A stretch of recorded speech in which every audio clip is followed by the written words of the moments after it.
TV, and you're watching Nothing But Net. Welcome back, welcome. Well, we have Jay Rich with us, sitting right here, Jason Richardson. Now, we have a long list here, ladies and gentlemen. Won his championship, NCAA championship with Michigan State, drafted with the 5th overall pick in 2001, NBA draft, rookie challenge MVP as a rookie in 2002, won the slam dunk championship back-to-back 2002, 2003, lead the Warriors to their first playoff appearance in 13 years in 2007, came to Phoenix earlier this month in a blockbuster trade with Charlotte. Please welcome the newest Phoenix Sun, Jason Richardson. Did we miss anything? Did he miss anything? No, I think he got everything. He hit it on the nose. Nice. Well, welcome to Phoenix. Thank you. How do you like it so far? I'm loving it so far. Yeah? Great city. Love the weather. Love the fans here. Have you been here in the summertime? I've been here once in the Okay. summertime. It's brutal. It is brutal. You're here at a good time though, so that's good. Oh yeah. You getting acclimated to the city and your way around? You find a place to live? I'm getting used to the city. Good. Find my way around. Still searching for a place to live. Still searching for a place to live. Okay. Now, Jason, you come over here early on. It's a trade midway through the season. 3 games, 18 points, 5 rebounds. What do you think it's been? From outside looking in, it looks easy. It looks like you've been acclimated very well with the team. It seems like you fit in right away. A couple of reasons why you think it's looked so easy for you to fit in. I think it's the style of play, getting up and down the court, something I'm very familiar with. My college days, my days back in Golden State, just running and gunning kind of type. So I think that was probably the easiest way for me to fit in because that's just the style of play we playing. Talk about being reunited with back in the Warrior days with Matt Barnes. It's great being reunited with Matt. He's a great guy. We've known each other for some years. Even before we was in Golden State, we used to work out in LA together. So it was great to see a familiar face, getting traded to a new team. Now, Jason, you come over. You played with some great guards. Baron Davis over in Golden State. Steve Nash, how does he fit in? What about his game? How does Steve help you in your game and becoming a better player? He make it definitely easier for me. I think Jared Dudley came in with the trade with me. He said, "Man, I never seen you get so many open shots in one game." So they definitely got to pay attention because he's a pro guy. He get in the paint, and next you know, he's kicking the ball out and you wide open. So he just make the game easy for everybody. All right, so we post on our website that you're going to be on our show, and we had a ton of fans send in email questions. So we're going to jump to the email questions. We know you got to run, so we'll make it quick here. Adam from Tucson. I have to know if you can finally get us past the Spurs in the playoffs, because Spurs versus Suns during playoff time is usually a sad time for Suns fans. If you play against them, do a windmill dunk over Duncan, and I'll be very happy. Definitely. I think we'll go out there and try to help as much as I can. We know the Spurs has been, Achilles' heel for us, so it's definitely going to be a tough battle, especially starting on Christmas Day. Other rivals for you in your past career. Obviously, the Suns-Spurs matchup is a huge rival here for all the Phoenix fans. For you, who's been another NBA rival? I think the Lakers. Because of Kobe Bryant, to me, he's the best player in the game, and for some reason, I always get jacked up for that game. Okay, we got Matthew and Gilbert. Who's the funniest guy on the team so far? Shaq. From the first time I stepped in there, he said something to me. He's just been comical ever since then.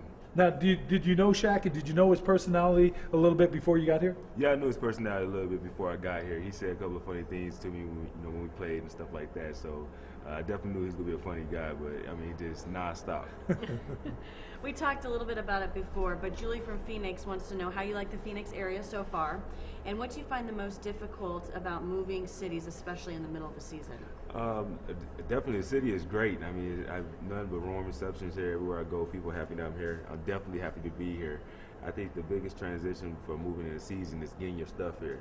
So I've been finding myself a lot in the malls trying to buy clothes and just try to get stuff until my stuff get here. Yeah. Okay, Jason, this one's a little inside, so we're going to give you a little warning before we start. Scott Wagner, Saginaw, Michigan. I can remember when you used to wear my tuxedos to school. Now, was this a Monday, Wednesday, Friday thing at school? The Monday, Wednesday, Friday was dress up in the tux. Tuesday, Thursday was casual day. And do you know Scott Wagner? I know Scott Wagner, but there's no tuxedos. But you do know? Yeah, I do know. Well, it looks like you get definitely people keeping up and following with you, and talk about that continuation. Obviously, you have a great career in Michigan. You win the championship, then you go on to Golden State and all. Talk about just a little bit about how some of those people follow you wherever you go. Well, where I come from is a small city, and we get a few athletes that's made it out of there, to the next level. And I always keep in touch with my home city. I go back and I do, charity golf outings.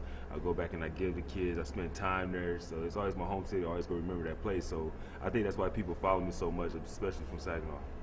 Speaking of getting out in the community, we obviously heard you're a very community-driven guy, and you've done a lot with the community. Do you plan to do stuff here in Phoenix? I definitely plan on doing things here with Phoenix, especially with kids. I like dealing with kids. They look at me as a role model, as us as role models, as a basketball player, and I think we can make a difference in their lives. And anything can change a kid's life and make them progress, become a better person. I'm all for it. That's great. Well, the Phoenix Suns have always been a team that has given a lot to the community, and I know that you're going to be a great asset to that. Lionel from Phoenix, can you please join the slam dunk contest one last time and try to convince Amari Stoudemire to compete with you as well? And obviously, we're here in Phoenix this year for All-Star. Are we going to see you out there? I don't think so. No, you're done? It's tough. Yeah, I'm done with that. The years I've done it was a great time, a great opportunity for me. It was something I always wanted to do when I was a kid, and actually win it twice. Be the only person besides Michael Jordan to do it was a great accomplishment. But quit while you're ahead. Yeah, quit while you're ahead. Yeah, that's definitely quit while you're ahead. But it's tough to make new dunks up, and I think it's hard to get more creative because everybody's seen everything that's possibly done. So it's hard to come up with new material. Yeah. Now, Jason, do you feel that you've been stereotyped? I've seen you play, and I don't look at you as just a dunker, but have people kind of stereotyped you in a little bit that way? Maybe, the casual fan, maybe the East Coast fan that hasn't seen you play as much as we do on the West Coast as just a dunker. I mean, your three-point shooting is phenomenal. Your outside one-on-one game, post-up game. I mean, you're one of the most complete players for me in the game. I always thought that Golden State was one of the toughest teams to play, because not only were you guys quick and agile, but I thought you were the best post-up team in the league with you, Baron Davis, Matt Barnes. All the guards down there can play. Were you stereotyped, you think, in your early career? It's funny. I was stereotyped early in my career that I was just a dunker. Now that I got a little bit older, all they saying I'm a shooter now. So it's like, what do you want from me? Exactly. You want me to be the dunker, you want me to be the shooter? So it's funny. I think I was stereotyped. Early on in my career, people wouldn't respect my jump shot now, but I worked on it really hard and made people respect that. So I definitely try to go out there and try to be a complete player. All right, one last question, then we'll let you run. Jay from Florida, you have played on a few different teams with many different players, especially point guards. In just the few games that you've played alongside Steve Nash, which we talked about a little bit ago, how do you think you will be able to enhance your game compared to the other teammates you have had in the past? Nothing against other my teammates in the past. I played with some great point guards. Baron Davis, even Raymond Felton. He's a young up-and-coming point guard. But at Steve Nash caliber, winning the MVP, the things he does for guys, I mean, he just make the game so much easier. I feel like I don't really have to dribble the ball because he do the dribbling for me. So he's definitely going to enhance my game in that aspect where it's going to be so easier for me to get shots up, easier to get the ball to the basket, things like that. Well, thank you so much for stopping by with us. Thank you. This was fun. The newest Phoenix Sun, ladies and gentlemen, coming by and spending some quality minutes during this holiday season. And Jason Richardson, on behalf of the Phoenix Suns, Jamie Morris, and myself, and the Nothing But Net crew, we wish you all the best here, and a very safe and happy holiday for you and your family. Thank you. And we'll see you next time on Nothing But Net.